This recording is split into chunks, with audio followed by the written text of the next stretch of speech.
भारत माता की।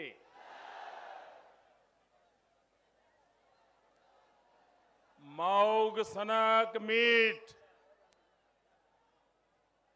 पान मखानक ई पावन मिथिला भूमि के नमन करे छी।